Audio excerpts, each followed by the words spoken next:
Hello everyone. तो आज अपने शुरू करने वाले हैं एक one shot lecture series physics के लिए, क्लास 10 आईसीएससी बोर्ड के लिए। तो आप लोग इस सीरीज को फॉलो कीजिएगा। यहाँ पे अपने सारा चैप्टर्स के बारे में वन बाय वन बात करेंगे। अभी ये सीरीज शुरू होने वाला है फिजिक्स के लिए, आगे चल के अपने केमिस्ट्री और मैथ्स भी कवर करेंगे और बायोलॉजी भी कवर करेंगे। तो हम लोग फर्स्ट चैप्टर जो कि फोर्स है क्लास 10 का, उससे अपने शुरू करने वाले हैं। और इस सीरीज में अपने क्या क्या चीज कवर करेंगे, अपने एक बार में वन शॉट लेक्चर के थ्रू पूरा चैप्टर को रिवाइज करेंगे। सेकंड, इसको रिवीजन के दौरान आप यूज कर सकते हैं इस वीडियो को। थर्ड, इसमें सारा टॉपिक्स के बारे में अपने बात करेंगे, कुछ भी टॉपिक्स इसमें छोड़ने नहीं वाले हैं अपने। और लास्ट, ये पर्टिकुलरली आईसीएससी बोर्ड एग्जाम के लिए है। जो सीबीएसई बोर्ड के बच्चे हैं उनके लिए हम लोग एक अलग सीरीज बनाएंगे, तो आप लोग उसको फॉलो कीजिएगा। ठीक है, तो चलिए शुरू करते हैं। सबसे पहला चैप्टर अपने को पता है कि जो आईसीएससी बोर्ड का सबसे फर्स्ट चैप्टर है फिजिक्स में, वो है फोर्स। ठीक, तो अभी चलिए जानते हैं बेसिक्स ऑफ फोर्स क्या है, फोर्स को हम लोग समझते क्या है। सबसे पहले तो हम लोग बचपन से डेफिनेशन पढ़ते आए हैं कि फोर्स क्या है। Force is a physical quantity that describes the interaction between two objects और system. It is a push or pull that tends to change the state which is of motion or of rest, shape, size and direction of an object. तो हम लोग force से समझते क्या है। Force एकदम general भाषा में बात करें तो फोर्स क्या है, या तो एक पुश है या तो एक पुल है, जिसकी वजह से कोई भी ऑब्जेक्ट या तो अपना स्टेट को चेंज करेगा। स्टेट मतलब क्या, अगर वो मोशन में है तो रेस्ट में जा सकता है, रेस्ट में है तो मोशन में जा सकता है। या फिर फोर्स लगाने से हम लोग किसी भी ऑब्जेक्ट का शेप चेंज कर सकते हैं, साइज चेंज कर सकते हैं, या फिर उसका डायरेक्शन भी चेंज कर सकते हैं। फॉर एग्जांपल मान लीजिए कि एक फुटबॉल आ रहा था आपकी तरफ और आपने उसको इस तरफ किक कर दिया। तो जब वो फुटबॉल इस तरफ से आ रहा था और आपने उसको इस तरफ किक किया, तो किक करने से आपने क्या लगाया, फोर्स लगाया। उस फोर्स के लगने की वजह से फुटबॉल का डायरेक्शन चेंज हो गया। ठीक है, मान लीजिए वो फुटबॉल आ रहा था, आपने उसको रोक लिया पाँव से। तो अगर आप उस फुटबॉल को रोक लोगे तो वो जो मोशन में था, आपके फोर्स के लगने की वजह से वो रेस्ट पे आ गया। ठीक है, तो इसी तरीके से अपने और भी कॉन्सेप्ट्स को आगे सीखते हैं। ठीक, तो अब फोर्स क्या है, एक वेक्टर क्वांटिटी है। जिसको पता है ये चीज कि वेक्टर और स्केलर क्या होता है, अच्छी बात है। जिनको भी ये बात नहीं पता है, तो स्केलर क्वांटिटी क्या होता है और वेक्टर क्वांटिटी क्या होता है। स्केलर क्वांटिटी वो होता है जिसका सिर्फ और सिर्फ अपने को वैल्यू या फिर मैग्नीट्यूड पता होता है। ठीक, जिस भी क्वांटिटी का अगर अपने को सिर्फ मैग्नीट्यूड या वैल्यू पता है, तो उसको अपने कहते हैं स्केलर क्वांटिटी। बट अगर किसी का वैल्यू या फिर मैग्नीट्यूड के साथ हम लोगों को उसका डायरेक्शन भी पता होता है, या जिस भी क्वांटिटी मैग्नीट्यूड एंड डायरेक्शन को बताता है, उसको अपने कहते हैं वेक्टर। ठीक, अब अपने यहाँ पे अगर फोर्स के बारे में बात कर रहे हैं, तो फोर्स क्या है, फोर्स एक वेक्टर क्वांटिटी है। फोर्स एक वेक्टर क्वांटिटी, इस चीज को अपने को ध्यान रखना है। इसका मतलब कि इसके पास क्या क्या चीज है, इसके पास एक वैल्यू होगा जिसको अपने क्या कहते हैं, मैग्नीट्यूड कहते हैं। और उसके साथ साथ इसका एक डायरेक्शन भी होगा।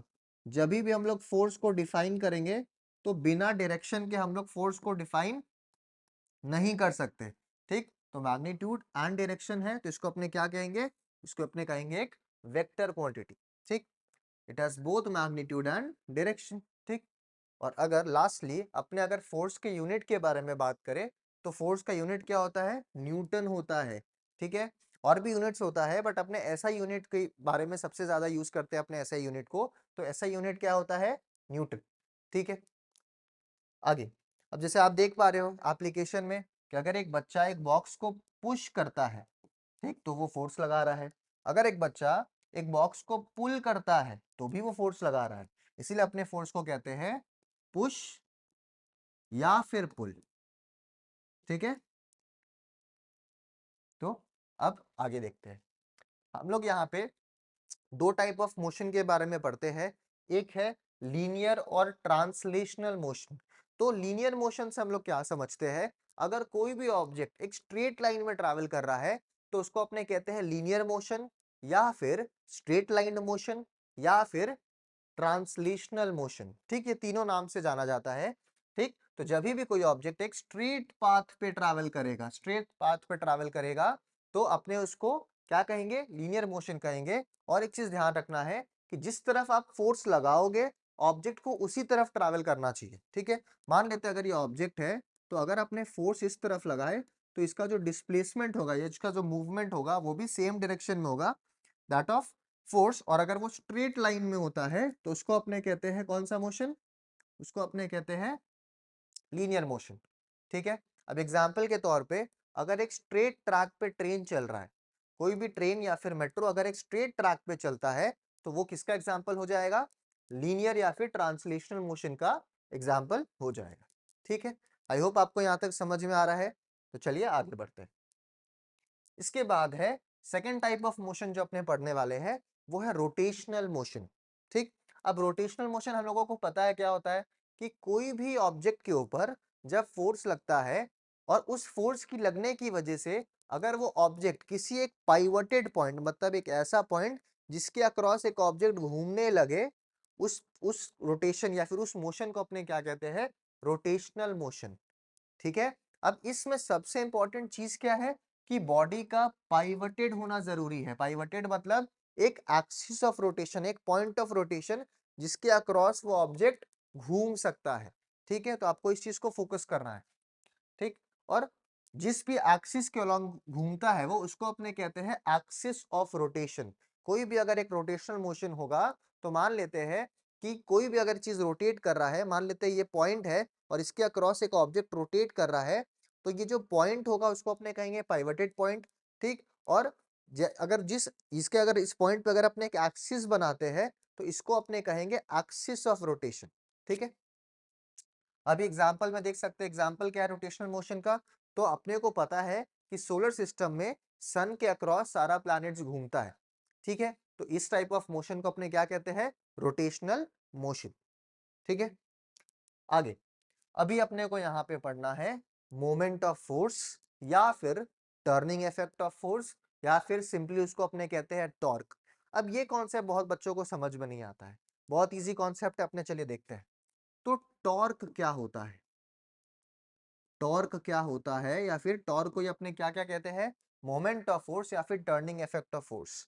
ठीक है, तो अभी हम लोग फोर्स समझ चुके हैं कि क्या होता है। ठीक, अगर अपने को टॉर्क समझना है तो मेरा ये चीज आप ध्यान से सुनिएगा कि if a body is pivoted at a point, any horizontal force applied on it is unable to produce linear motion of the body as it is not free to move. ठीक है, अब एग्जांपल समझिए। मान लीजिए ये pen है, अगर इसको अपने ऐसे हवा में रखते हैं या फिर ऐसे अपने इसको प्लेस करते हैं यहाँ पे और हम लोग इसके ऊपर ऐसे फोर्स लगा रहे हैं, ठीक, तो ये क्या होगा, ऐसे सीधा मूव करेगा। ठीक, क्योंकि ये कहीं पे भी पाइवटेड नहीं है, कहीं पे भी इसको अपना सेंटर नहीं है जहाँ पे ये रोटेट कर सकता है जिसके थ्रू। तो अगर इसको अपने सिंपली रखते हैं, कहीं पे भी पाइवटेड नहीं है और इसके ऊपर अगर हम फोर्स लगाएंगे तो ये सिंपली ऐसे स्ट्रेटली मूव कर जाएगा। ठीक, बट अगर हम लोग इसको यहाँ पे पाइवट कर दिए, इस पॉइंट पे अपने इसको पाइवट कर दिए, यहाँ पे इसको हम लोग फिक्स कर दिए और उसके बाद इसको अगर अपने यहाँ पे फोर्स लगाते हैं, ठीक, तो उसके बाद ये सीधा नहीं जाएगा, ये क्या होगा, रोटेट होगा। तो जब भी अपनी इस तरफ से फोर्स लगाएंगे तो ये क्या होगा, रोटेट होगा। अगर अपने इसको इस तरफ से फोर्स लगाएंगे तो ये क्या होगा, रोटेट होगा। तो इस जो यहाँ पे जो अपने इसको फिक्स कर रहे हैं यहाँ पे, इसको अपने कहते हैं पाइवट। ठीक, और ये पॉइंट को अपने कहते हैं पाइवटेड पॉइंट। और यहाँ पे अगर अपने फोर्स लगा रहे हो तो ये क्या हो रहा है, अब होने लग रहा है ये रोटेट, ये लीनियर मोशन में ट्रैवल नहीं कर रहा है। तो टॉर्क बेसिकली क्या है, टॉर्क क्या है, the force turns or rotates the body or an object about its pivoted axis, and this the turning effect of the applied force is known as torque। मतलब कि जब भी एक फोर्स, सिंपली अगर एक फोर्स है तुम उसके अगर किसी ऑब्जेक्ट के ऊपर अपने फोर्स लगाएंगे तो वो मूव करेगा। बट अगर वही फोर्स किसी ऑब्जेक्ट को रोटेट कराने लगे किसी भी एक पाइवटेड एक्सिस या पॉइंट के अक्रॉस, तो उस फोर्स को अपने क्या कहेंगे, टॉर्क कहेंगे। ठीक, अभी हम जैसे हम लोग एग्जाम्पल में देख सकते हैं कि ये जो पॉइंट है यहाँ पे, ये है अपना पाइवटेड पॉइंट। ठीक, और इस ऑब्जेक्ट के एंड पे अपने एक फोर्स लगा देते हैं, मान लेते हैं एफ। ठीक, और यहाँ इस पॉइंट को अपने नाम देते हैं ए, दे देते हैं, मान लेते हैं नाम। तो यहाँ पे जो फोर्स लग रहा है ये क्या करेगा, इस ऑब्जेक्ट को क्या करेगा, ऐसे सर्कल में रोटेट करने लग जाएगा। ठीक, और इसी तब इस फोर्स को ये या इस फिनोमेना को अपने क्या कहेंगे, टॉर्क। तो टॉर्क का जो अपने फॉर्मूला होता है वो होता है फोर्स इनटू, ठीक, force into distance between the point of application of force and the axis of rotation, इस चीज को आपने को याद रखना है। मान लेते हैं ये एपी डिस्टेंस अगर डी है तो टॉर्क का फॉर्मूला हो जाएगा एफ इंटू डी। बहुत इंपॉर्टेंट फॉर्मूला है, इस चीज को अपने को ध्यान रखना है। क्या है? टॉर्क का formula force into distance between, किस चीज का डिस्टेंस? दो पॉइंट्स के बीच का distance, point of application of force जहां पे अपने फोर्स को लगा रहे हैं, दूसरा and the axis of rotation, जिस पॉइंट या एक्सिस के थ्रू ये एक बॉडी रोटेट कर रहा है, उन दोनों के बीच का डिस्टेंस अपने को लेना जरूरी है। ठीक है, आई होप आप सबको समझ में आ रहा होगा। तो चलिए आगे चलते हैं। अभी factors affecting the turning effect of force. तो अभी अपने टॉर्क का फॉर्मूला देखे, अपने मोमेंट ऑफ फोर्स या टर्निंग इफेक्ट ऑफ फोर्स को सिंपली कहेंगे टॉर्क। तो अपने अभी टॉर्क का फॉर्मूला देखे और वो था F into D, force into distance. तो अभी उस फॉर्मूला में दो चीज है, एक है फोर्स और एक है perpendicular distance of the line of action of force from the axis of rotation. Line of action of force या point of application of force एक ही चीज है। ठीक है, तो सबसे पहले अब अपने अगर फॉर्मूला को वापस लिखते हैं, torque is equals to F into D. इस टॉर्क को अपने टाउ सिंबल से रिप्रेजेंट करते हैं। ठीक है, टाउ, तो tau equals to F into D. अगर हम लोग फोर्स को इंक्रीज करेंगे तो टॉर्क भी इंक्रीज हो जाएगा। तो पहला चीज टॉर्क किस पे डिपेंड किया? The magnitude of the applied force. अगर अपने अप्लाइड फोर्स को इंक्रीज करेंगे तो टॉर्क भी अपने आप क्या हो जाएगा? इंक्रीज हो जाएगा। तो पहला चीज जिस पे टॉर्क डिपेंड किया वो है अप्लाइड फोर्स का वैल्यू। सेकेंडली, किस चीज पे डिपेंड करता है? The perpendicular distance of the line of action of force from the axis of rotation, जिसको अपने हम लोग के केस में क्या मान के रखे हैं? डी। तो अगर अपने डिस्टेंस को बढ़ाएंगे तब भी अपना टॉर्क क्या हो जाएगा? बढ़ जाएगा। तो टॉर्क दो फैक्टर्स पे डिपेंड करता है, एक है अपना फोर्स और एक है अपना perpendicular distance between the line of action of force and the axis of rotation. तो आई होप सबको समझ में आ रहा है, यहाँ तक बहुत ईजी है। पूरा देखना है वीडियो को, सारा चीज समझ में आएगा आपको। ठीक है, तो अगर अपने टर्निंग इफेक्ट का फॉर्मूला अपने देख चुके हैं जो कि, तो टर्निंग इफेक्ट का फॉर्मूला क्या देखे थे अपने? Moment of force is the product of the magnitude of force and the perpendicular distance between the line of action of force from the axis of rotation, जो अपने फॉर्मूला देख चुके हैं। Tau equals to F into D. ठीक है, torque equals to force into distance. ठीक है, तो यहाँ पे आप देख सकते हैं, अगर ये है अपना point of application of force, ये है अपना पाइवटेड पॉइंट जिसके अक्रॉस कोई भी ऑब्जेक्ट रोटेट कर रहा है, और ये दोनों के बीच का डिस्टेंस, ये पाइवटेड पॉइंट या फिर line of axis of rotation, और ये क्या है? Line of action of force. तो इन दोनों का बीच का डिस्टेंस को आर लिया है। देखिए, बहुत सारे बुक्स में इस डिस्टेंस को डी माना जाता है, बहुत सारे बुक में इस डिस्टेंस को आर माना जाता है। तो अपने को कॉन्सेप्ट से मतलब है, डी हो चाहे आर हो, अपने को पता है कि ये क्या है। तो perpendicular distance between the line of action of force and the axis of rotation. ठीक, अभी अगर अपने टॉर्क के बारे में बात करें तो टॉर्क भी एक वेक्टर है, इस चीज को अपने को याद रखना है। टॉर्क भी एक वेक्टर है और उसका डायरेक्शन क्या होता है? परपेंडिकुलर। किससे परपेंडिकुलर? तो फोर्स और डिस्प्लेसमेंट, या फोर्स और ये जो डिस्टेंस है, उन दोनों का जिस प्लेन में वो लाई करेंगे उससे परपेंडिकुलर होता है। ठीक है, इस चीज को अपने को याद रखना है। जैसे मान लीजिए कि फोर्स यहाँ पे था और डिस्टेंस ये है, ये एफ है और ये आर है, तो ये दोनों जिस भी प्लेन में है, ये दोनों जिस भी प्लेन में है उससे परपेंडिकुलर होगा क्या? टॉर्क। ठीक, अभी इसको निकालने के लिए अपने एक रूल यूज करते हैं जो कि है राइट हैंड थंब रूल। अब राइट हैंड थंब रूल क्या बताता है कि अगर मान लीजिए कि रोटेशन, जिस भी डायरेक्शन में रोटेशन हो रहा है, अगर अपने फोर फिंगर्स को उस रोटेशन की तरफ में कर्व करेंगे, उस रोटेशन की तरफ अगर अपने कर्ल करेंगे, तो जो थंब का डायरेक्शन होता है वो दिखाता है टॉर्क को। इस चीज को याद रखना है, जिस भी तरफ रोटेशन होगा, अगर उसमें अपने फोर फिंगर्स को कर्ल करेंगे तो थंब क्या दिखाएगा? टॉर्क। ठीक है, इस चीज को अपने को याद रखना है। ठीक, अभी to produce maximum torque by a given force, the force is applied at a point from where the perpendicular between the two points is maximum. अभी इस चीज को याद रखना है। हम लोग अभी टॉर्क का फॉर्मूला देखे थे, tau equals to F into D. आप लोग टाउ नहीं लिख के जिसको टी मानना है वो टी भी मान सकते हैं। ठीक, टॉर्क है अपना फोर्स इंटू डिस्टेंस। तो अगर हम बोल रहे हैं कि अगर हम एक फोर्स को कांस्टेंट मान दिए, हम लोग क्या मान लिए कि फोर्स अगर अपना कांस्टेंट है, अगर फोर्स अपना कांस्टेंट है और अपने को क्या इंक्रीज करना है? अगर अपने को मैक्सिमम टॉर्क चाहिए, मैक्सिमम टॉर्क मतलब हम लोग को टॉर्क का वैल्यू को क्या करना है, मैक्सिमाइज करना है। तो हम लोग को किस चीज को मैक्सिमाइज करना होगा, ध्यान से समझिए कि हम लोग का गोल क्या है, टॉर्क को मैक्सिमाइज करना। हम लोग इसको फिक्स कर दिए, तो क्या चीज बढ़ाएंगे जिसकी वजह से टॉर्क मैक्सिमम हो जाएगा। तो एक ही वेरिएबल हम लोग के पास बचा है जो कि है डिस्टेंस।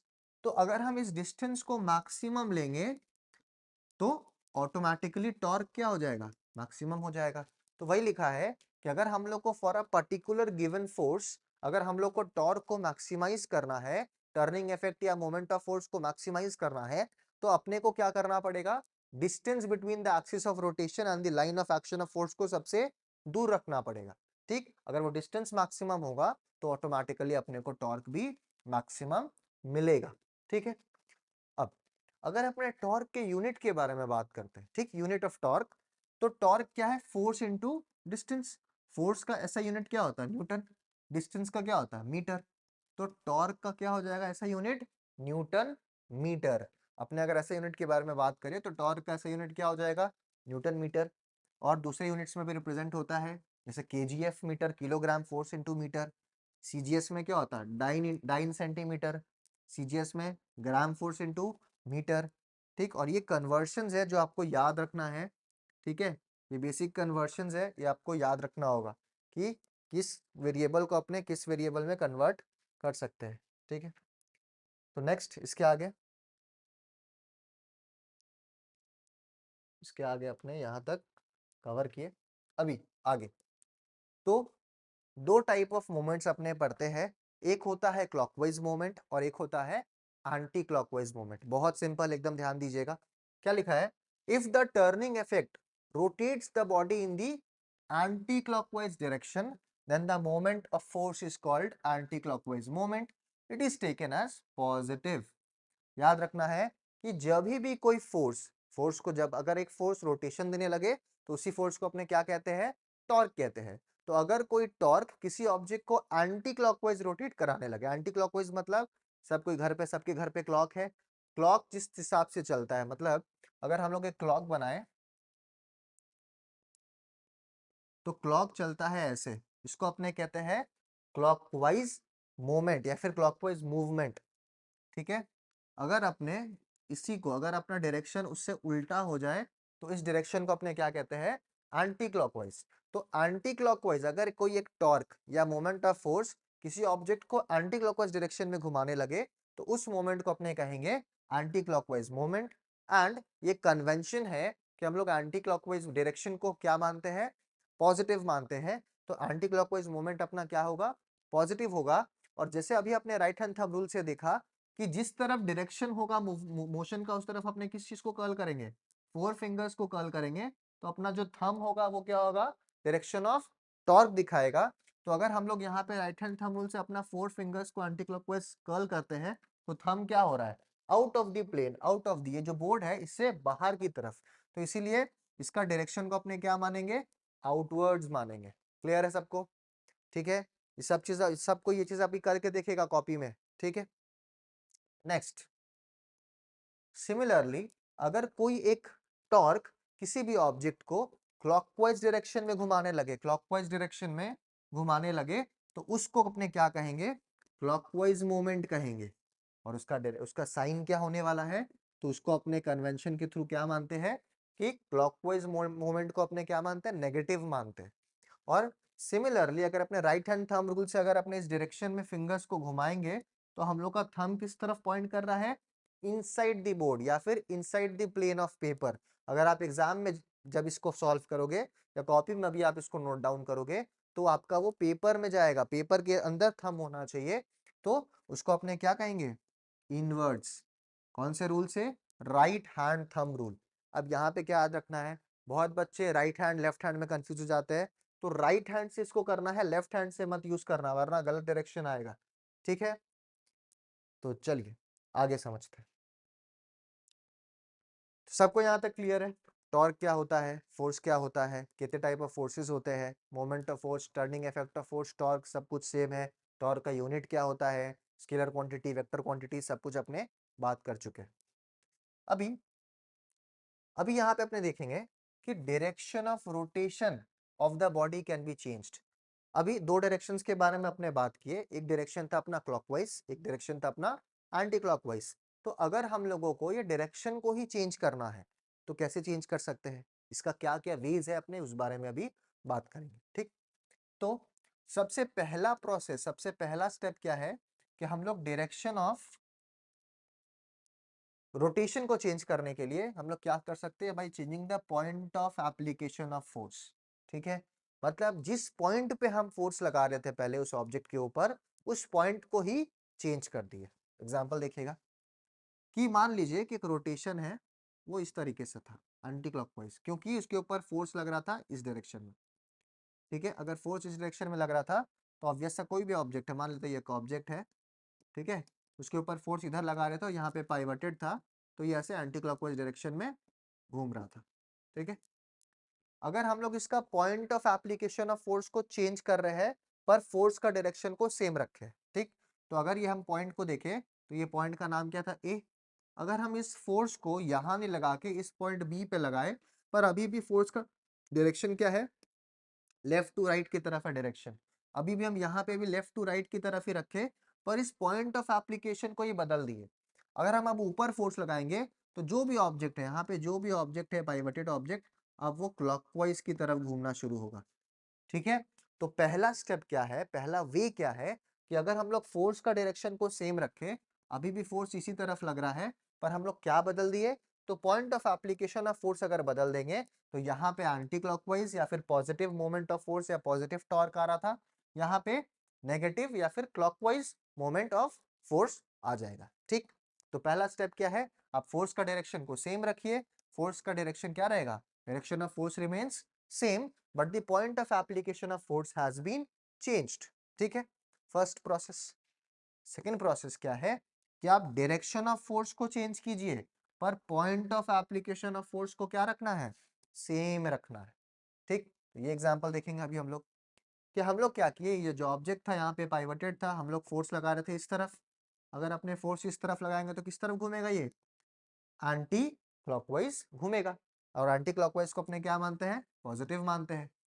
अभी अपने क्या किए कि point of application of force यही है, हमारा जो point of application of force था वो अभी भी यही है, यही है अभी भी, बस फोर्स को किधर लगा रहे हैं, अभी फोर्स को लगा रहे हैं हम लोग नीचे।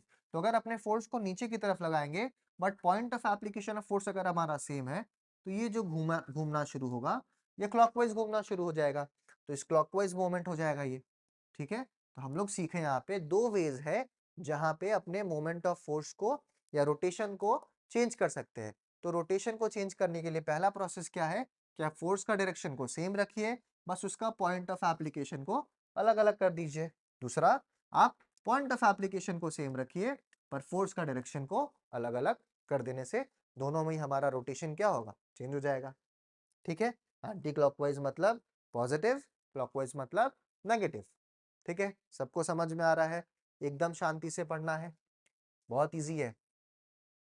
तो चलिए कुछ हम लोग प्रैक्टिकल एग्जांपल्स, फिजिक्स पढ़ रहे हैं और प्रैक्टिकल एग्जांपल्स के बारे में बात नहीं हो रहा तो फिजिक्स पढ़ के कोई मजा नहीं। ठीक है, तो चलिए कुछ प्रैक्टिकल एग्जांपल्स के बारे में अपने आज बात करते हैं। ठीक, तो सबसे पहला है, सब कोई सब कोई के घर में गेट है। ठीक, अपने गेट को हैंडल से अनलॉक करते हैं। ठीक, गेट में क्या होता है, यहाँ पे दो चीज अपने को नापना है, एक होता है हिंजिस। ये हिंजिस क्या है, सबको जाके गेट को पकड़ के, ये फोन लेके जाइए, अपना लैपटॉप लेके जाइए एक बार गेट के पास और इसको अपने से खुद से ट्राई करके देखिए। ठीक, तो सब कोई नोटिस किए होगे कि गेट का जो हैंडल होता है वो ऐसा होता है, ठीक, यहाँ पे, और ये होता है हिंजिस। ये हिंजिस का काम क्या है, ये हिंजिस के ऊपर ही गेट हमारा क्या होता है, रोटेट करता है। ठीक, अभी तो ये हिंजिस क्या कर रहा है, हिंजिस क्या कर रहा है, एक पाइवटेड पॉइंट का काम कर रहा है।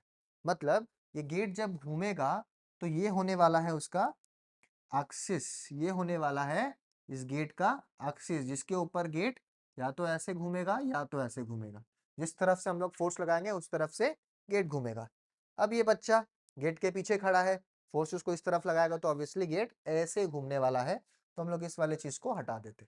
ठीक, तो क्या हो गया यहाँ पे, ये जो गेट है यहाँ पे पाइवटेड है, तो ये क्या हो गया, इसका एक्सिस ऑफ रोटेशन हो गया, ठीक। और अब देखिए चीज को ध्यान रखना है, अपने हैंडल को, इतना बड़ा गेट है तो अपने हैंडल जिससे अपने अनलॉक करेंगे या लॉक करेंगे, उसको अपने कहीं पे भी बना सकते थे गेट के में, ठीक। बट अपने उसको यहीं पे क्यों बनाते हैं, ये चीज को अपने को समझना है, ठीक। अब एक इंस्टेंस के लिए मान लीजिए कि अगर गेट का हिंजेस को खोल के आपको गेट पकड़ा दिया गया, तो सोचो कि कितना भारी होगा गेट, ठीक। हम लोग तो उसको शायद वेट को पकड़ भी ना पाए, या हम लोग के ऊपर ही गिर जाएगा, दब जाएंगे, ठीक है। तो हम लोग को क्या चीज समझना है कि गेट जब उस पे लगा हुआ है तो इसको बंद करना खोलना कितना आसान है, ठीक। मतलब एकदम टॉर्क को अपने क्या कर दे रहे हैं, टॉर्क को अपने मैक्सिमाइज करना चाह रहे हैं कि कम फोर्स में गेट खुल जाए। समझ में आ रहा है प्रैक्टिकल एप्लीकेशन, अपने चाह रहे हैं कि हम लोग बच्चे हैं, हमारे पास बहुत कम फोर्स है, बहुत कम दम है, तो कम फोर्स में हम लोग वो गेट को खोल दे। तो इसीलिए ये रोटेशन को आसान बनाने के लिए हम लोग अभी पढ़े कि टॉर्क का फॉर्मूला होता है फोर्स इनटू डिस्टेंस। अगर हम लोग का फोर्स कम है, कांस्टेंट है फोर्स हम लोग के पास, तो किस चीज को बढ़ाने से हम लोग का टॉर्क मैक्सिमम आया था, किस चीज को, डिस्टेंस को। अगर हम perpendicular distance between the axis of rotation and the point of application of force को बहुत ज्यादा रखेंगे या मैक्सिमम रखेंगे, तो हमारा टॉर्क भी क्या आएगा, मैक्सिमम आएगा, ठीक। तो हम लोग के पास क्योंकि दम लिमिटेड है, हम लोग के पास जो ताकत है वो लिमिटेड है, तो हम लोग बहुत कम आसान बनाने के लिए काम को, हम लोग क्या किया, हैंडल को इसके एक्सिस से सबसे दूर डिस्टेंस पे रखे, ठीक है। ताकि हम लोग जो यहाँ पे फोर्स लगा के गेट खोलेंगे, उसके वजह से क्योंकि ये डिस्टेंस अपने मैक्सिमम स्टेट पे है, तो ये कम फोर्स में भी टॉर्क क्या होगा, बहुत ज्यादा जनरेट हो जाएगा और हम लोग बहुत आसानी से गेट खोल देंगे, ठीक है। अगर आपको इस चीज को पॉइंट को प्रूव करना है तो आप एक बार गेट के पास जाइए, आप यहाँ नहीं, इसका इस पॉइंट यहाँ पे कहीं पे कोई पॉइंट से गेट को पुश करने का कोशिश कीजिए और देखिए कि ज्यादा दम लग रहा है या कम दम लग रहा है, ठीक है। तो पहला एप्लीकेशन सबको क्लियर है। नेक्स्ट, तो सेकेंड एप्लीकेशन अपने कहाँ देखते हैं, गाड़ी के स्टीयरिंग व्हील्स में। तो जो भी अपने गाड़ी का जो स्टीयरिंग होता है, ठीक है, उसको जब भी अपने स्टीयरिंग व्हील मतलब जिस गाड़ी को जिस चीज को पकड़ के अपने गाड़ी चलाते हैं उसको अपने कहते हैं क्या, स्टीयरिंग व्हील। उसको हम लोग हमेशा दूर से पकड़ते हैं, बीच से भी भोजन फैशन के लिए पकड़ता है, बट वो हैवी लगेगा। अगर आप दूर से पकड़ोगे तो बहुत आराम से टर्न हो जाएगा, ठीक है। क्यों, सेम चीज कम फोर्स में हम लोग सेंटर से ये डिस्टेंस को क्या कर दिए, मैक्सिमाइज कर दिए। सेंटर से डिस्टेंस को, सेंटर से point of application of force को, डिस्टेंस को क्या कर दिए, मैक्सिमाइज कर दिए। तो क्लॉकवाइज रोटेट कीजिए चाहे एंटी क्लॉकवाइज रोटेट कीजिए, आराम से रोटेशन पॉसिबल है, ठीक है। और अगर आपको इसका डायरेक्शन को रोटेट करना है या चेंज करना है, तो डायरेक्शन को चेंज करने का प्रोसेस अपने को पता है कि डायरेक्शन ऑफ फोर्स को सेम रखिए, पॉइंट ऑफ एप्लीकेशन को अलग कर दीजिए। तो एक बार एंटी क्लॉकवाइज मूवमेंट था, एक बार क्लॉकवाइज मूवमेंट आ जाएगा, ठीक है। यह है सेकंड प्रैक्टिकल एप्लीकेशन। थर्ड क्या है, जब अपने साइकिल साइकिल का जो पेडल होता है, जब अपने उसको घुमाते हैं, तो यहाँ देखिएगा ये होता है पाइवटेड पॉइंट और यहाँ पे रोटेशन होता है, ठीक है। तो अपने सेम फोर्स में जो पेडल आप देखो, पेडल हमेशा इससे दूर होता है, दूर, पास नहीं होता है। जितना दूर होगा अपना क्या बढ़ जा रहा है, point of application of force. ये अपना point of application of force और ये है अपना एक्सिस ऑफ रोटेशन। तो point of application of force से और एक्सिस ऑफ रोटेशन का बीच का डिस्टेंस क्या होता है, ज्यादा होता है। जितना ज्यादा होगा उतना आराम से अपने कम फोर्स में भी साइकिल को आगे बढ़ा पाएंगे, ठीक है। तो ये सब क्या है, टॉर्क का एग्जांपल है, मोमेंट ऑफ फोर्स का एग्जांपल है। जहां पे भी अगेन बात कर रहे हैं, जहां पे भी एक फोर्स किसी भी ऑब्जेक्ट को एक पाइवटेड पॉइंट या एक्सिस ऑफ रोटेशन के अराउंड घुमाने लगे या रोटेशन देने लगे, तो उस कॉन्सेप्ट को या फिर उस फोर्स को अपने कहते हैं मोमेंट ऑफ फोर्स या फिर टॉर्क, ठीक। ओके, सबको क्लियर है। तो सबको मोमेंट ऑफ फोर्स समझ में आ गया क्या होता है मोमेंट ऑफ फोर्स। अभी अब अगर अपने आगे बात करें तो कपल क्या होता है, ठीक, कपल, ठीक। कपल नॉर्मली अपने कपल कहाँ पे यूज करते हैं, जहां पे अपने पेयर्स के बारे में बात करते हैं, ठीक। अ पेयर ऑफ टू, ठीक, पेयर मतलब टू। तो क्या लिखा है, two equal and opposite directed parallel forces, बहुत important, two equal and oppositely directed parallel forces not acting in the same line but supporting each other form a couple. अभी जिसको समझना है कि two equal and opposite parallel forces. मान लेते हैं एक रॉड है, इसका लेंथ अपने को पता है, मान लेते हैं लेंथ L है, और वो बीच में और पॉइंट O पे पाइवटेड है। पाइवटेड मतलब अगर अपने साइड में फोर्स लगाएंगे तो ये बीच में O के अक्रॉस ये रोटेट करने लगेगा। अपने यहाँ से एक फोर्स लगाए F, same amount of force अपने यहाँ से लगाए, बट दोनों का डायरेक्शन क्या है, ऑपोजिट। अब समझिएगा इस बात को, क्या है ये two equal and opposite forces है जो कि पैरेलल है। पैरेलल मतलब ये लाइंस अगर आप देखोगे तो ये लाइंस क्या है, पैरेलल है, ठीक। बट ये इक्वल एंड ऑपोजिट फोर्सेस होने के बावजूद एक दूसरे को क्या करने लग रहा है, सपोर्ट करने लग रहा है। अगर हम लोग एक फोर्स से हम इसको इस तरफ से फोर्स लगा रहे हैं और यहाँ पे इस तरफ से फोर्स लगा रहे हैं, तो अगर हम इसको इस तरफ फोर्स लगाएंगे और इस हाथ से इस तरफ फोर्स लगाएंगे तो ये क्या होने लगा, अगर बीच वाला पॉइंट पाइवटेड है तो ये क्या होने लगा, रोटेट होने लगा, ठीक है। तो यहाँ पे जो फोर्सेस है ऑपोजिट डायरेक्शंस में होने के बावजूद, क्योंकि ये दो अलग अलग एंड्स पे लग रहा है और बीच में एक पाइवट है, तो एक दूसरे को सपोर्ट करके यहाँ पे एक रोटेशन ये प्रोवाइड कर रहा है, ठीक है। और ये रोटेशन का डायरेक्शन इस केस में कैसा है, क्लॉकवाइज रोटेशन है। तो इस सेटअप को कहते हैं अपने कपल, ठीक। तो a couple is required to produce a rotation, मतलब अगर रोटेशन हो रहा है तो कपल का रहना वहां पे बहुत बहुत जरूरी है। In the previous cases the force is applied as a at a single point, but single external force cannot rotate a body. Actually, the external force applied produces an equal reaction force at the pivoted point, which is in the opposite direction to the applied force. अब यहाँ पे इस चीज को समझिए कि हम लोग अभी तक बात किए कि सिर्फ और सिर्फ हम लोग अभी एक पॉइंट पे अप्लाई कर रहे थे फोर्स को, ठीक है। एक पाइवटेड पॉइंट था और एक पॉइंट पे अपने क्या कर रहे थे, फोर्स को सिर्फ अप्लाई कर रहे थे, ठीक। अभी ये बोल रहा है यहाँ पे कि जब तक एक कपल फॉर्म नहीं होगा तब तक रोटेशन पॉसिबल नहीं है। तो इसका मतलब क्या कि हम लोग जो भी पढ़े सब गलत था, नहीं, गलत नहीं था, ठीक। तो अगर हम लोग सिर्फ एक मान लेते हैं कि ऐसा सेटअप था जहां पे सिर्फ यहाँ पे मान लेते हैं पाइवटेड है पॉइंट और अपने इस फोर्स को यहाँ लगा रहे हैं, तो यहाँ तो एक ही फोर्स है, यहाँ तो कपल फॉर्म नहीं हो रहा है। यहाँ पे भी कपल फॉर्म हो रहा था। कैसे हो रहा था, तो जब अपने यहाँ पे एक फोर्स लगाए तो ये ऑब्जेक्ट पाइवट पे अपने आप ही एक रिएक्शन फोर्स जनरेट कर लिया, ठीक है। अपने आप ही एक रिएक्शन फोर्स जनरेट कर लिया जो हमारे फोर्स के पैरेलल था और ऑपोजिट डायरेक्शन में था, और ये दोनों आपस में सपोर्ट करके एक कपल फॉर्म करके घुमाने लगे थे, ठीक है। तो हम लोग जितना भी जगह भी पढ़े वो सब जगह पे कपल फॉर्म हो रहा है। अगर अगर अपने इस कपल के बारे में बात करें तो यहाँ पे अपने दो फोर्सेस अप्लाई किए, जहां पे अपने एक single point of application of force है और एक एंड पाइवटेड है, ठीक है। यहाँ पे पाइवट किया हुआ पॉइंट बीच में था, यहाँ पे अगर एक एंड पे पाइवट है तो ऑटोमेटिकली वो एंड क्या कर लेगा, एक क्या क्या क्या तैयार कर लेगा, एक रिएक्शन फोर्स जनरेट कर लेगा और ये ऑब्जेक्ट क्या होगा, रोटेट करने लगेगा, ठीक है। समझ में आए बात, ठीक है। कपल सबको क्लियर है क्या होता है कपल, ये देख सकते हैं प्रैक्टिकल एप्लीकेशन आप लोग, ठीक। तो यहाँ पे एक पे नीचे फोर्स लगाया जा रहा है, एक चीज पे ऊपर, अब ये क्या होगा, ये घूमेगा, ठीक। और दोनों के एंड्स के बीच का फोर्स के डिस्टेंस को अपने क्या माने हैं, डी माने हैं, ठीक। अभी याद दो तीन चीज को अपने को ध्यान रखना है। In a couple two equal and opposite forces of magnitude F is applied, दोनों का फोर्स अभी हम बोले, दोनों का फोर्स क्या रहना चाहिए, सेम रहना चाहिए, जिसको अपने एफ मानते हैं। और दोनों का परपेंडिकुलर डिस्टेंस जो है उसको अपने क्या माने, डी, उसको अपने कहते हैं कपल आर।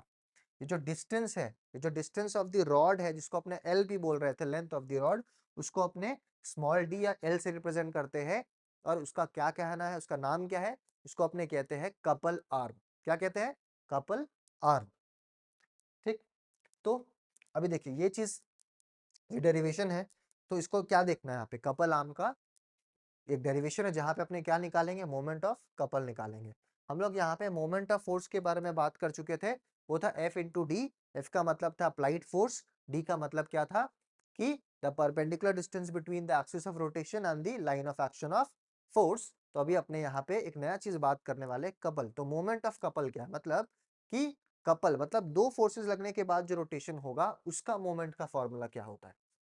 तो मान लेते एक रॉड है, ठीक, जिसका लेंथ, इसका नाम लिखे अपने ए बी, उसका लेंथ को अपने डी माने हैं, एक फोर्स नीचे की तरफ लग रहा है एफ, एक फोर्स ऊपर की तरफ लग रहा है F, दोनों अपने को एक एंटी क्लॉकवाइज कपल फॉर्म कर रहे हैं और यहाँ पे जो रोटेशन होगा वो एंटी क्लॉकवाइज डायरेक्शन में होगा। ठीक है, तो हम लोग क्या करते हैं, जो चीज अभी सीखे हैं उस चीज को अप्लाई करते हैं और इस पूरे सेटअप को अपने दो पार्ट्स में डिवाइड करते हैं। ठीक, ये है पाइवटेड पॉइंट। ठीक, तो मोमेंट ऑफ फोर्स F, सिर्फ अगर अपने एंड ए के बारे में बात करें तो मोमेंट ऑफ फोर्स इस पॉइंट ए का क्या होगा, क्या होगा, force into distance between the line of action of force and the axis of rotation. ठीक, तो क्या होगा, F इंटू ये डिस्टेंस को अपने क्या मान लिए, ओ ए मान लिए, ये डिस्टेंस को अपने क्या मान लिए, ओ ए मान लिए, ये अपने पढ़ के आया अभी। ठीक, सेकेंडली अगर अपने पॉइंट बी के बारे में बात करें तो यहाँ पे जो मोमेंट ऑफ फोर्स होगा एट एंड बी वो क्या होगा, यहाँ का फोर्स इंटू ये डिस्टेंस जिसका नाम क्या है ओ बी, तो यहाँ पे क्या हो गया एफ इंटू ओ बी। ठीक, अभी ये दोनों मिल के क्या कर रहे हैं, इस पूरे के पूरे रॉड को रोटेट कर रहे हैं। तो अगर हमको टोटल मोमेंट ऑफ कपल निकालना है, that is moment of both the forces, तो हम लोग को इन दोनों को क्या करना पड़ेगा, ऐड करना पड़ेगा, इन दोनों को हम लोगों को ऐड करना पड़ेगा। तो हम लोग क्या किए, F into O A plus F into O B को ऐड कर दिए। ठीक, अब दोनों में क्या होगा, देखिए F into O A plus F into O B, और दोनों में से क्या कॉमन निकल गया, तो एफ कॉमन निकल गया, बचा क्या, ओ ए प्लस ओ बी। ठीक, और ओ ए प्लस ओ बी ही क्या है, total length of the couple arc. ठीक, तो ओ ए प्लस ओ बी को क्या लिख सकते हैं, एफ इंटू डी या फिर एफ इंटू कपल आर्क। तो ये हो गया हम लोग का मोमेंट ऑफ किस चीज का फॉर्मूला, कपल का फॉर्मूला, जो कि सेम एफ इंटू डी है, बस यहाँ पे जो डी होता है वो कपल आर्म होता है, मतलब डिस्टेंस बिटवीन या फिर perpendicular distance between the two forces applied at the ends of the rod. ठीक है, तो मोमेंट ऑफ कपल का फॉर्मूला क्या होगा, कोई भी एक फोर्स ले लीजिए, दोनों में से कोई भी एक force into perpendicular distance between the two forces, या फिर उसको अपने क्या कहते हैं, कपल आर्म कहते हैं। ठीक है, ये फॉर्मूला पे क्वेश्चंस आएगा। ठीक, और इस वाले सीरीज में हम लोग सिर्फ और सिर्फ कॉन्सेप्ट का रिवीजन करने वाले हैं, यहाँ पे अपने सम्स के बारे में बात नहीं करेंगे। हम लोग एक और सीरीज लॉन्च करने वाले हैं जहाँ पे फ्री आराम से आपको सारा का सारा पीवाईक्यूज और मोस्ट इंपॉर्टेंट क्वेश्चंस हर चैप्टर के बारे में अपने बात करेंगे और प्रीवियस ईयर क्वेश्चंस भी वहां पे सॉल्व करेंगे। ठीक है, अभी तो टॉर्क या फिर मोमेंट ऑफ फोर्स सबको समझ में आ गया, कपल क्या होता है ये समझ में आ गया होगा। ठीक है, तो अभी अपने जानते हैं इक्विलिब्रियम क्या होता है। ठीक, तो इक्विलिब्रियम का मतलब क्या होता है, सबसे पहले किसी भी चीज में किसी भी सब्जेक्ट में इक्विलिब्रियम का मतलब होता है एक ऐसा स्टेट या फिर एक ऐसा कंडीशन जहां पे वो सिस्टम जो है, वो जो भी सेटअप है उसका पैरामीटर चेंज नहीं हो रहा है, उसका जो भी पैरामीटर्स है वो फिक्स हो गया है और उसका जो चेंज है वो क्या हो गया है, जीरो। ठीक, तो अभी हम लोग यहाँ पे फिजिक्स में पढ़ रहे हैं इक्विलिब्रियम ऑफ बॉडीज। तो इक्विलिब्रियम में यहाँ पे इस पर्टिकुलर चैप्टर में इक्विलिब्रियम का मतलब क्या है, a body is said to be in equilibrium when a number of forces acting on a body, a number of forces acting on a body is such that the resultant of these forces is zero and there is no change in either the state of rest or of linear motion of the body। मतलब एक object पे बहुत सारा forces लगने के बावजूद अगर उसका नेट इफेक्ट जीरो है, ठीक, मतलब उसका नेट कोई भी पैरामीटर चेंज नहीं हुआ, नेट इफेक्ट अभी भी जीरो है, चेंज उसका जीरो है, तो उसको अपने कहते हैं इक्विलिब्रियम स्टेट। ठीक है, तो नंबर ऑफ फोर्सेस मतलब एक दो या दो से ज्यादा भी फोर्सेस लग रहा है किसी ऑब्जेक्ट पे, बट उस लगने के बावजूद अगर उस ऑब्जेक्ट का स्टेट चेंज नहीं हुआ, चाहे वो रेस्ट में हो चाहे वो लीनियर मोशन में हो, तो उस स्टेट को अपने कहते हैं इक्वी इक्विलिब्रियम। ठीक है, अभी सेकेंड पॉइंट क्या है, the algebraic sum of moments of all the forces of about the fixed point is zero. मतलब कि अगर एक ऑब्जेक्ट पे बहुत सारा मोमेंट्स लग रहा है, ठीक है, बहुत सारा मोमेंट्स ऑफ फोर्स लग रहा है, मान लेते हैं T1 T2 T3 T4, सब लगने के बावजूद अगर नेट इफेक्ट कुछ भी नहीं है, नेट रोटेशन कुछ भी नहीं है, नो चेंज इन रोटेशन, तो उसको अपने क्या कहते हैं, क्या कहते हैं उसको, इक्विलिब्रियम कंडीशन कहते हैं। ठीक है, मान लेते हैं कि अपने एक स्टीयरिंग व्हील को पकड़ के रखे हैं, इमेजिन कीजिए यहाँ पे एक स्टीयरिंग व्हील है, अपने उसको पकड़ के रखे हैं, ठीक, एक हाथ से अपने इसको इधर घुमाना चाहते हैं, एक हाथ से अपने इसको इधर घुमाना चाहते हैं, ठीक। तो जब अपने इसको दोनों हाथ से इधर घुमाना चाहेंगे तो क्या घूमेगा? नहीं घूमेगा, ठीक। एक हाथ से इधर, एक हाथ से इधर, तो दोनों साथ में करें तो घूमेगा ही नहीं कुछ, क्योंकि ये और ये मूवमेंट एक दूसरे को क्या कर जा रहा है? कैंसल कर जा रहा है, ठीक। यहाँ पे हम चाह रहे हैं कि ये ऊपर जाए, यहाँ पे भी हम चाह रहे हैं कि इस तरफ से ऊपर जाए, मतलब ये मेरा चाह रहा है कि क्या घूमे? ये इस तरफ घूमे, ठीक। आपके तरफ से क्लॉकवाइज और मेरी तरफ से एंटी क्लॉकवाइज। आपके एंड से बात करें तो हम चाह रहे हैं इस हाथ से जब हम स्टीयरिंग व्हील को घुमाएं तो आपके एंड से वो क्लॉकवाइज घूमे, ठीक। और इस हाथ से हम चाह रहे हैं कि आपके एंड से वो एंटी क्लॉकवाइज घूमे। तो क्लॉकवाइज मूवमेंट और एंटी क्लॉकवाइज मूवमेंट एक दूसरे को क्या कर जा रहा है? कैंसिल कर जा रहा है, और नेट मूवमेंट इस नेट रोटेशन इस स्टीयरिंग व्हील का 0 आ रहा है। तो इस कंडीशन या इस स्टेट को अपने कहते हैं इक्विलिब्रियम स्टेट, ठीक। तो आई होप सबको समझ में आया। अब इक्विलिब्रियम दो टाइप का होता है, एक होता है स्टैटिक इक्विलिब्रियम, एक होता है डायनामिक इक्विलिब्रियम। स्टैटिक का मतलब होता है रेस्ट पे, जहां पे कोई भी मोशन इन्वॉल्व नहीं है। तो स्टैटिक इक्विलिब्रियम का मतलब क्या है कि when a body remains in a state of rest under the influence of forces is in static equilibrium. मतलब कि जब भी एक ऑब्जेक्ट रेस्ट पे है, जबकि उसके ऊपर फोर्सेस, एक से ज्यादा फोर्सेस लगने के बावजूद अगर वो रेस्ट पे है, तो उसको अपने कहते हैं कि वो स्टैटिक इक्विलिब्रियम में है। जैसे अगर एक एग्जांपल लेते हैं, तो अगर एक बुक को टेबल पे रखा जाए तो बुक के ऊपर दो फोर्सेस लगता है। एक, अगर हम लोग यहाँ सेंटर से देखें तो एक फोर्स लगता है नीचे की तरफ, टेबल के नीचे की तरफ, जो होगा क्या? जो होगा weight of the book, table के नीचे की तरफ। मतलब अगर हम लोग उसको यहाँ देखते हैं तो मान लेते हैं ये टेबल है और इसके ऊपर एक बुक रखा है, ठीक। तो यहाँ पे इसका जो खुद का वेट है W, फोर्स है, वेट मतलब फोर्स, वो क्या होगा? नीचे की तरफ लग रहा है। और ये जो टेबल है, ये इस वेट के रिएक्शन में एक ऊपर नॉर्मल फोर्स या फिर रिएक्शन फोर्स लगा रहा है। नॉर्मल फोर्स भी कह सकते हैं, रिएक्शन फोर्स भी कह सकते हैं। तो जितना इसका वेट है उतना ही इसका नॉर्मल या फिर रिएक्शन फोर्स है, मतलब W is equal to R। और नेट इफेक्ट कुछ भी नहीं है, नेट इफेक्ट आपस में लोग एक दूसरे को क्या कर जा रहा है? कैंसिल आउट कर जा रहा है। तो नेट इफेक्ट कुछ भी नहीं है, जबकि वहां पे दो फोर्सेस एक्ट कर रहा था। एक, जो बुक का खुद का वेट है वो ग्रेविटी की वजह से नीचे की तरफ, और टेबल उसको रोकने के लिए एक रिएक्शन फोर्स लगा रहा है ऊपर की तरफ, तभी अपने टेबल पे बुक को रख पाए, ठीक। तो ये दोनों एक दूसरे को कैंसिल कर जा रहा है, और ये सिस्टम किस पे है? स्टैटिक इक्विलिब्रियम में है, क्योंकि ये बुक अभी भी किस पे? रेस्ट रेस्ट पे है, ठीक। ओके, समझ में आया? नेक्स्ट, नेक्स्ट क्या है? Dynamic equilibrium. मतलब क्या है डायनामिक इक्विलिब्रियम? मतलब स्टैटिक मतलब था कि रेस्ट पे होगा, डायनामिक मतलब कि वो मोशन में है, ठीक। When a body remains in the same state of motion, ठीक, चाहे वो लीनियर हो चाहे वो रोटेशनल हो, under the influence of forces, मतलब कि अगर एक ऑब्जेक्ट पहले से मोशन में है, ठीक, अगर एक ऑब्जेक्ट पहले से मोशन में है और उसके ऊपर बहुत सारा फोर्सेस लग रहा है उस मोशन में रहने के बावजूद, फिर भी वो जो बहुत सारा नंबर ऑफ फोर्सेस लग रहा है, वो नेट मोशन को कुछ इफेक्ट नहीं डाल रहा उस पे। जैसे वो पहले मोशन में था वैसे अभी भी मोशन में है। जो forces, number of forces apply हो रहा है उस पे, उसकी वजह से उसके ऊपर नेट इफेक्ट कुछ भी नहीं पड़ रहा है, तो उसको अपने कहेंगे डायनामिक इक्विलिब्रियम, ठीक है। एग्जाम्पल के तौर पे देखते हैं कि अगर एक एरोप्लेन फ्लाई कर रहा है, एक कांस्टेंट हाइट पे फ्लाई कर रहा है, तो अब कांस्टेंट हाइट पे क्या होगा? मान लेते हैं कि ये एरोप्लेन आगे जा रहा है, ठीक है, एरोप्लेन आगे जाना चाहता है और जा रहा है ये अपना मोशन में आगे, ठीक। अब अगर हम लोग इसका सेंटर को मान के चले, तो सेंटर पे हम लोग मानते हैं कि क्या क्या फोर्स लगेगा? इसके सेंटर पे क्या क्या फोर्स लगेगा? एक लगेगा इसका खुद का वेट, तो इसका खुद का वेट किधर लगेगा? ग्रेविटी की वजह से तो नीचे लगेगा, जैसे बुक पे लग रहा था वैसे ही, ठीक। दूसरा, कि अब ये एयर रेजिस्टेंस की वजह से, मतलब क्योंकि ऊपर बहुत हवा है, तो एयर क्या कर रहा है? एक अपवर्ड फोर्स लगा रहा है एरोप्लेन पे, जो उसको रोकना चाह रहा है, ठीक, उसको नीचे नहीं गिरने देना चाह रहा है, जिसको अपने कहते हैं रिएक्शन फोर्स। यहाँ पे भी ये क्या है? रिएक्शन फोर्स है, जिसको अपने कह रहे हैं upward lift of the plane, ठीक।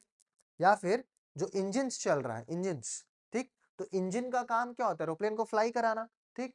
तो जो अपवर्ड लिफ्ट है, इंजन क्या कर रहा है? फ्लाई भी तो करा रहा है। तो एक तो एयर रेजिस्टेंस लग रहा है, और उसके बाद जो इंजन यूज करके उसको उड़ने में मदद कर रहा है, तो दोनों जो अपवर्ड लिफ्ट है और जो वेट है, ये दोनों क्या कर रहा है? एक दूसरे को कैंसिल कर दे रहा है, तो ये दोनों दूसरे को जब ये कैंसिल कर दे रहा है तो नेट इफेक्ट क्या है एरोप्लेन पे, वर्टिकल डायरेक्शन में नेट इफेक्ट कुछ भी नहीं है।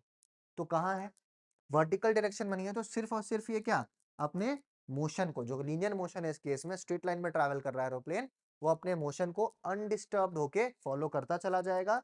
इन फोर्सेस की वजह से उसको नेट इफेक्ट कुछ भी नहीं मिलेगा और ये अपने मोशन को कंटिन्यू करेगा अनडिस्टर्ब्ड होके। इस स्टेट को अपने कहते हैं डायनामिक इक्विलिब्रियम। समझ में आया ये चीज? ठीक है, इक्विलिब्रियम क्या होता है समझ में आया। अभी अब अपने को जानना है प्रिंसिपल ऑफ मोमेंट्स क्या होता है। अपने मोमेंट के बारे में बात किए, क्लॉकवाइज मोमेंट के बारे में बात किए, एंटी क्लॉकवाइज मोमेंट के बारे में बात किए, तो अभी अपने को जानना है प्रिंसिपल ऑफ मोमेंट्स क्या होता है। तो क्या है, it is the algebraic sum of moments of all the forces acting on the body about which the axis of rotation is zero, ठीक, and the body is in equilibrium. मतलब कि algebraic sum of moments, अभी अपने बात की equilibrium में कि algebraic sum of moments हमेशा क्या होना चाहिए, अगर जीरो है, अगर अलजेब्रिक सम ऑफ मोमेंट्स मतलब एक ऑब्जेक्ट पे, जैसे स्टीयरिंग व्हील वाला एग्जांपल दिए, तो अगर एक ऑब्जेक्ट पे algebraic sum of the moments मतलब कि टोटल मोमेंट जो होगा, टोटल मोमेंट मान लेते हैं बहुत सारा मोमेंट्स लग रहा है किसी एक सिस्टम पे, m1 m2 m3 dot dot dot, ठीक, और सब कुछ का सम होने के बाद भी नेट मोमेंट क्या आ रहा है, जीरो आ रहा है। नेट इफेक्ट ऑफ टॉर्क या नेट इफेक्ट ऑफ फोर्स या net turning effect of force अगर जीरो आ रहा है तो उस स्टेट को अपने क्या कहते हैं, इक्विलिब्रियम कहते हैं। ठीक, अभी और इसको क्या, या फिर इसको अपने ऐसे भी बोल सकते हैं कि एट इक्विलिब्रियम या in equilibrium sum of anti clockwise moments, जिसको अपने पॉजिटिव मान रहे हैं, is equal to the sum of the clockwise moments, जिसको अपने नेगेटिव मान रहे हैं। वही स्टीयरिंग व्हील वाला एग्जांपल, ठीक, क्लॉकवाइज मोमेंट और एंटी क्लॉकवाइज मोमेंट अगर बराबर है तो नेट इफेक्ट क्या होगा, जीरो होगा, और उसी को अपने इक्विलिब्रियम कहते हैं। तो यही चीज लिखा हुआ है, sum of anti clockwise moments is equal to sum of clockwise moments, और इसी को अपने कहते हैं क्या, प्रिंसिपल ऑफ मोमेंट्स। ठीक, अभी अपने एक एग्जांपल देके इसको वेरीफाई करते हैं। ठीक है, तो यहाँ पे एक स्केल है, ये पॉइंट पे ये पाइवटेड है, ठीक, सपोर्ट मिला है मतलब ये पाइवटेड है यहाँ पे, और ये फ्री टू रोटेट। ठीक, अगर अपने इस एंड पे, इसके एक एंड पे एक वेट लगाए W1, यहाँ पे एक वेट लगाए W1, जो चाहता है कि ये स्केल नीचे की तरफ आए, नीचे की तरफ आए मतलब कौन सा मोमेंट हो, क्लॉकवाइज मोमेंट हो। ये चाहता है कि क्लॉकवाइज मोमेंट हो, और यहाँ से पाइवटेड पॉइंट से और इसका फोर्स, जो action of force, line of action of force है, यहाँ के बीच का लेंथ क्या है, L1, यहाँ के बीच का लेंथ है L1। तो क्लॉकवाइज मोमेंट का फॉर्मूला क्या हो जाएगा, force into distance, distance between क्या, axis of rotation and the line of action of force. तो क्लॉकवाइज मोमेंट का सिंपल फॉर्मूला क्या होगा, W1 इंटू L1, जैसे फोर्स इंटू डिस्टेंस था, तो यहाँ पे फोर्स की जगह क्या है, वेट है, वेट और फोर्स एक ही बात है। Gravitational force of an object को अपने क्या कहते हैं, वेट कहते हैं। तो वेट इंटू डिस्टेंस कितना हो गया, L1, ये हो गया क्लॉकवाइज मोमेंट। ठीक, सिमिलरली अगर एक ऑब्जेक्ट पॉइंट बी पे अपने यहाँ पे यूज किए हैं, जिसका वेट क्या है, W2 है, तो ये क्या चाह रहा है, इसको इस तरफ लाना चाह रहा है, मतलब एंटी क्लॉकवाइज इसको घुमाना चाह रहा है, और इसका जो डिस्टेंस है इसके एक्सिस ऑफ रोटेशन से वो है L2। तो ये जो पॉइंट है, जो डिस्टेंस है वो L2 है, जो फोर्स अप्लाई हो रहा है वो W2 है, और ये घुमाना चाह रहा है इसको कैसा, एंटी क्लॉकवाइज। तो एंटी क्लॉकवाइज मोमेंट जो है वो क्या होगा, W2 इंटू L2। ठीक, force into distance between the points. ठीक, अभी इक्विलिब्रियम क्या होगा, इक्विलिब्रियम मतलब कि दोनों के बावजूद ये स्केल जो है ये हिल नहीं रहा है। ठीक, ना ये एंटी क्लॉकवाइज रोटेट कर रहा है, ना ही ये क्लॉकवाइज रोटेट कर रहा है, इसका मतलब ये इक्विलिब्रियम में है। और अगर ये इक्विलिब्रियम में है तो इसका मतलब क्या था, sum of all the clockwise moment should be equal to sum of all the anti clockwise moment, मतलब W1 L1 is equal to W2 L2। ठीक है, clockwise moment is equal to anti clockwise moment, और यही है verification of principle of moments. क्योंकि अगर दोनों में से कोई भी ज्यादा होता तो स्केल उस तरफ रोटेट कर जाता, कोई भी ज्यादा नहीं है तो ही ये रेस्ट पे है, और स्टेट को अपने क्या कह रहे हैं, इक्विलिब्रियम स्टेट कह रहे हैं। ठीक है, समझ में आया, कोई दिक्कत, सबको क्लियर है ये बात। तो चलिए, तो आगे बात करते हैं। अभी नेक्स्ट क्या है, centre of gravity. Centre of gravity क्या होता है? The force of gravity on the particle is called the weight of the particle. अपने को चीज पता है, किसी भी ऑब्जेक्ट के ऊपर ग्रेविटी जितना फोर्स लगाता है उसको अपने कहते हैं क्या, वेट ऑफ द पार्टिकल, जिसको अपने डब्ल्यू से रिप्रेजेंट करते हैं। ठीक। The centre of gravity of a body is the point about which the algebraic sum of moments of weights of all the particles constituting the body is zero। ठीक, मतलब वो एक इक्विलिब्रियम पॉइंट है जहां पे उस बॉडी का सारा पॉइंट्स, सारा जो पॉइंट्स है, जैसे आप देख पा रहे हो 1 2 3 4 5 6 7 8, यहाँ पे सारा पॉइंट्स का जो खुद का मोमेंट्स है उसका जो सम है वो क्या हो जाएगा, zero. The entire weight of the body is considered to act at this point howsoever the body is placed। और W का फॉर्मूला क्या दिया है, सारा W1 W2 को ऐड कर देंगे। ठीक है, तो अब सेंटर ऑफ ग्रेविटी क्या होता है, मान लेते हैं कि एक अनइवन सा कोई भी एक ऑब्जेक्ट, अब उस ऑब्जेक्ट में बहुत सारा पार्टिकल्स है। ठीक, हर एक पार्टिकल का कुछ कुछ वेट है, W1 W2 W3 W4 ऐसे करके सारा पार्टिकल्स है, सारा पार्ट्स का अलग अलग वेट अपने को पता है। तो सेंटर ऑफ ग्रेविटी एक ऐसा पॉइंट है जहां पे total net affect of the weight pointed, वो एक ऐसा पॉइंट है जहां पे टोटल मोमेंट ऑफ वेट्स क्या है, सारा जो पार्टिकल्स या सारा जो पोजीशंस या सारा जो पार्ट्स है उस ऑब्जेक्ट में, उसका सारा का सारा नेट मोमेंट ऑफ वेट जो है वो वहां पे जीरो है। मतलब हर एक ऑब्जेक्ट का एक ऐसा पॉइंट होता है जहां पे उसका टोटल वेट कंस्टिट्यूटेड है और ऐसा लगता है कि उस पॉइंट पे उसका पूरा वेट लग रहा है। उसी पॉइंट को अपने क्या कहते हैं, सेंटर ऑफ ग्रेविटी कहते हैं। और वो सारे पार्टिकल्स का जो मोमेंट ऑफ वेट्स होगा, जब अपने उसको ऐड करेंगे तो net weight of the centre of gravity का वैल्यू आता है। ठीक, समझ में आया यहाँ तक? अभी क्या क्या चीज अपने को नोट करना है, the position at the centre of, the position of the centre of gravity of a body of a given mass depends upon the shape. तो सबसे पहले कि सेंटर ऑफ ग्रेविटी कहाँ होगा, जरूरी नहीं हमेशा कि सेंटर पे हो, सेंटर नाम है मतलब सेंटर पे हो ऐसा जरूरी नहीं है। तो सेंटर ऑफ ग्रेविटी डिपेंड करता है कि शेप कैसा है ऑब्जेक्ट का, उस हिसाब से सेंटर ऑफ ग्रेविटी का जो लोकेशन है या पोजीशन है वो चेंज होता है। ठीक, ठीक, अगर अगर कोई भी ऑब्जेक्ट डिफॉर्म्ड है तो उसका सेंटर ऑफ ग्रेविटी क्या होगा, अलग होगा। ठीक है, अगर अपने बात करें तो जैसे कि अगर ये पेन है, ठीक, तो इसका सेंटर ऑफ ग्रेविटी, अब थोड़ा सा यहाँ पे ये मोटा यहाँ पे पतला है, तो अगर हम इसको इस तरफ से बैलेंस करेंगे तो देखिए गिर जा रहा है। ठीक, और अगर हम इसको थोड़ा सा इस तरफ से बैलेंस करने का कोशिश करेंगे तो ये बैलेंस यहाँ पे हो जा रहा है। ठीक है, देख पा रहे हैं आप लोग कि यहाँ पे ये बैलेंस हो जा रहा है।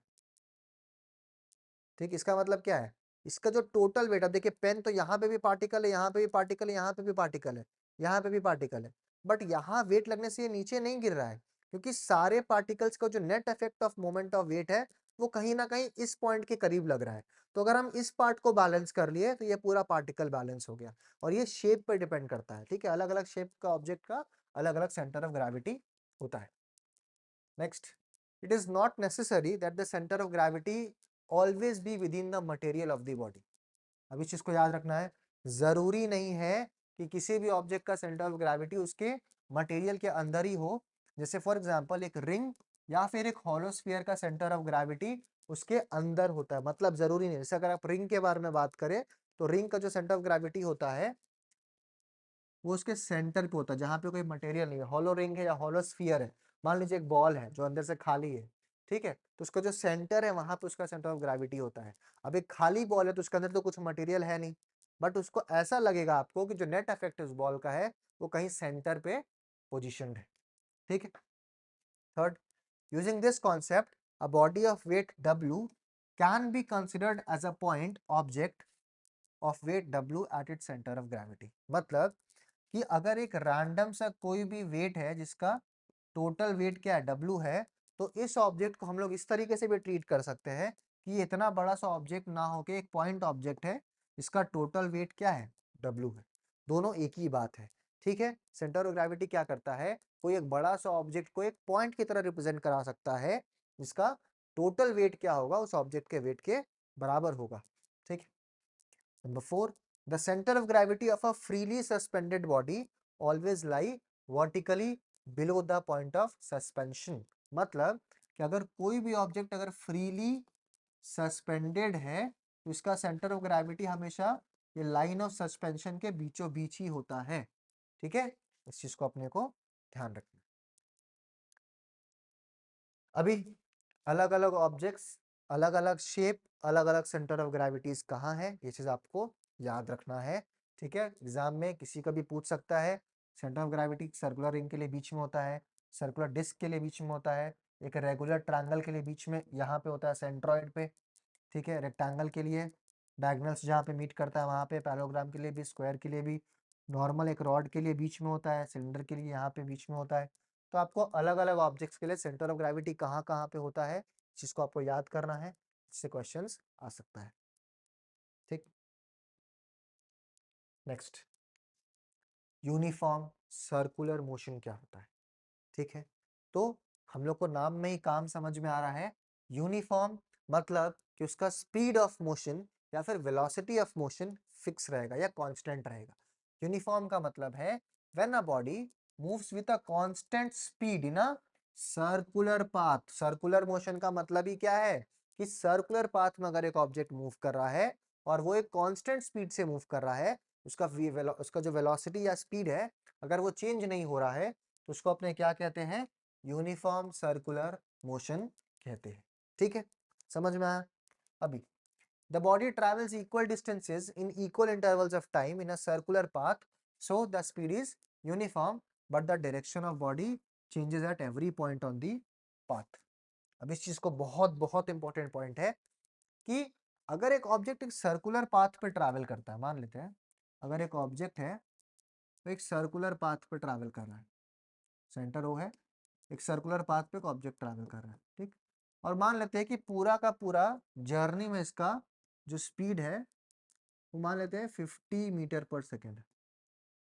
ठीक, मतलब यूनिफॉर्म स्पीड है, तो इसका क्या वेलोसिटी भी यूनिफॉर्म रहेगा, हाँ या ना, पहला क्वेश्चन है मेरा।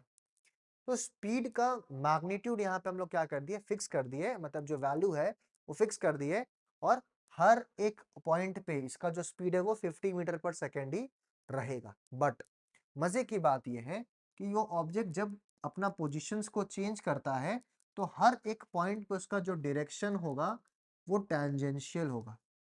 हर एक टैंजेंट क्या होता है, एक ऐसा स्ट्रेट लाइन जो सिर्फ एक पॉइंट से गुजरे।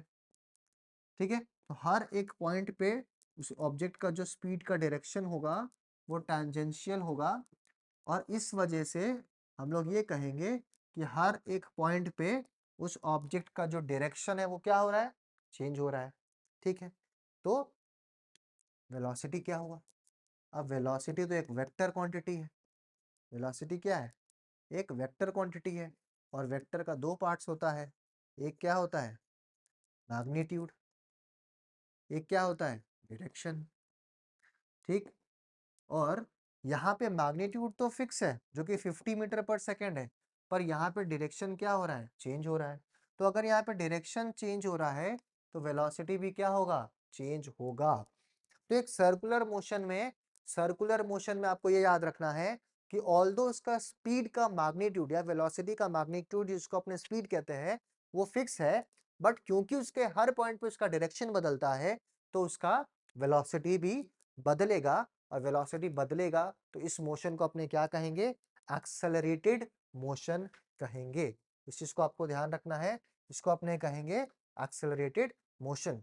This continuous change in the direction of motion implies that velocity is changing or non-uniform and the motion is accelerated। तो आपको याद रखना है यहाँ पे स्पीड नहीं बदल रहा है पर डायरेक्शन की वजह से वेलोसिटी बदल जा रहा है, और वेलोसिटी के बदलने से इस टाइप ऑफ मोशन को अपने क्या कहेंगे, एक्सेलरेटेड मोशन कहेंगे।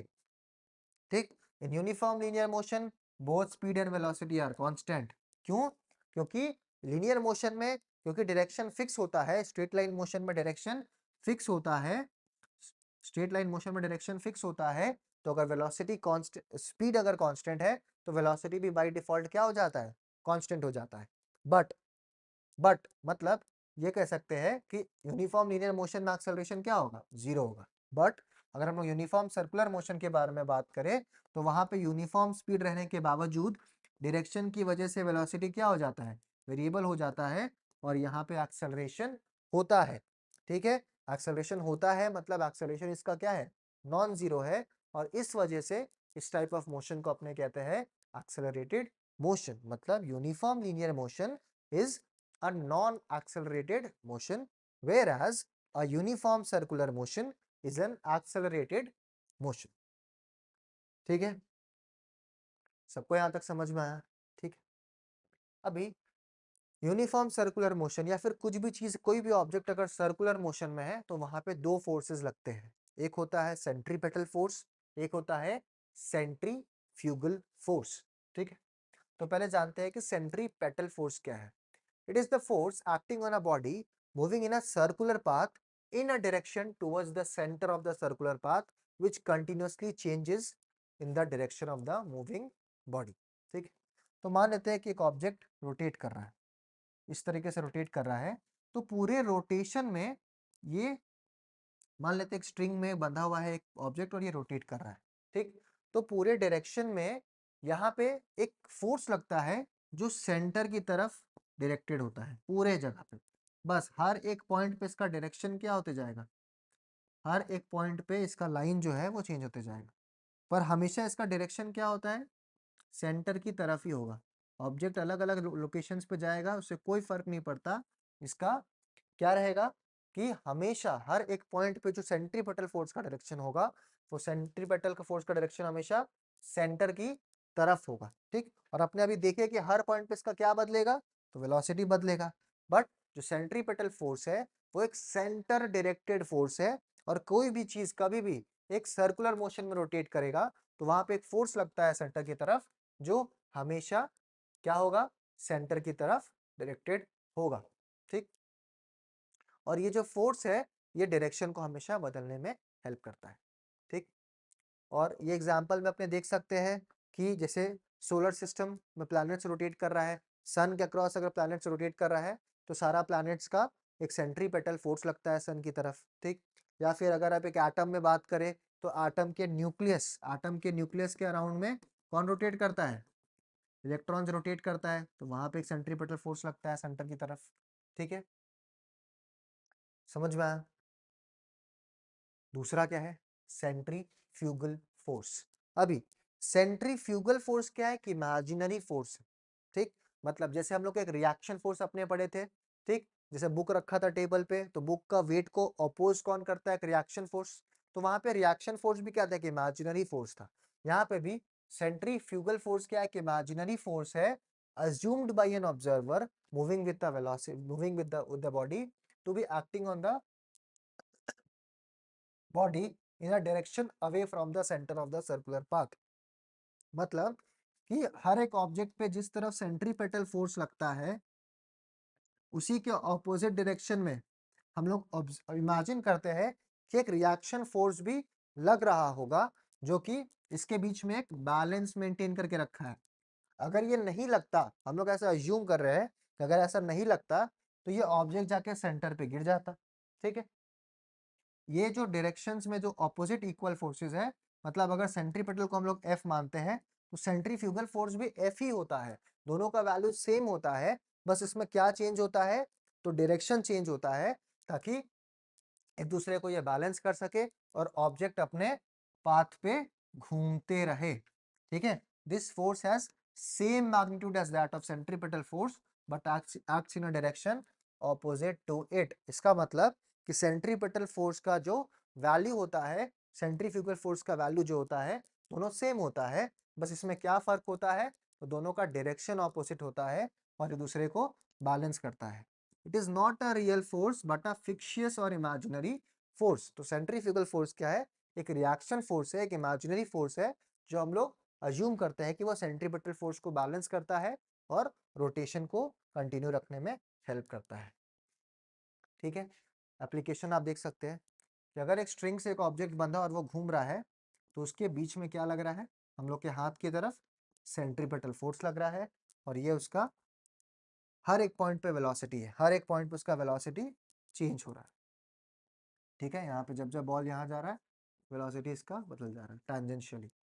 ठीक, अब इसको अप्लाई अगर करना है तो अगर मान लीजिए कि किसी भी एक पॉइंट पे आके यहाँ पे स्ट्रिंग टूट गया, तो ये ऑब्जेक्ट क्या अभी भी घूमते रहेगा? नहीं, जिस पॉइंट पे टूटेगा, क्योंकि वहां पे उसका वेलोसिटी टैंजेंशियल था, तो बॉल जो है या फिर ऑब्जेक्ट जो है वो टैंजेंशियली बाहर जाएगा।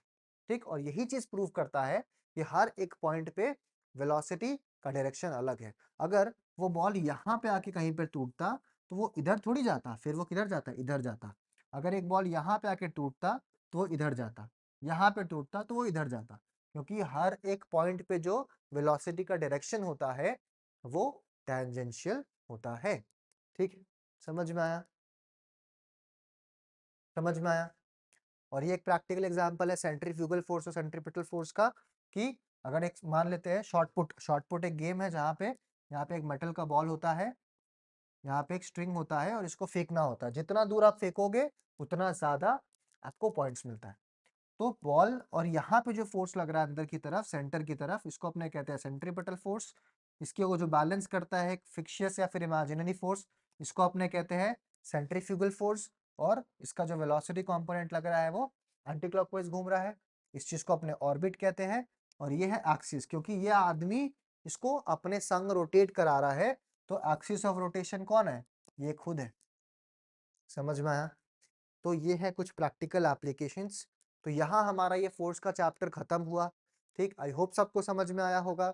इसके बाद का चैप्टर्स सीरीज में हम लोग अपलोड करेंगे। आप लोग इस चैप्टर को पढ़ने के बाद नोट्स बनाइएगा, और उस नोट्स बनाने के लिए हम लोग ये प्रेजेंटेशन का लिंक है वो डिस्क्रिप्शन में एक लिंक डालेंगे, वहां से आप लोग प्रेजेंटेशन को डाउनलोड कर सकते हैं, पीडीएफ फॉर्म में डाउनलोड कर सकते हैं और उसको वहां से अपने आप पढ़ सकते हैं। सो आई होप सबको समझ में आया। Thank you and have a nice day.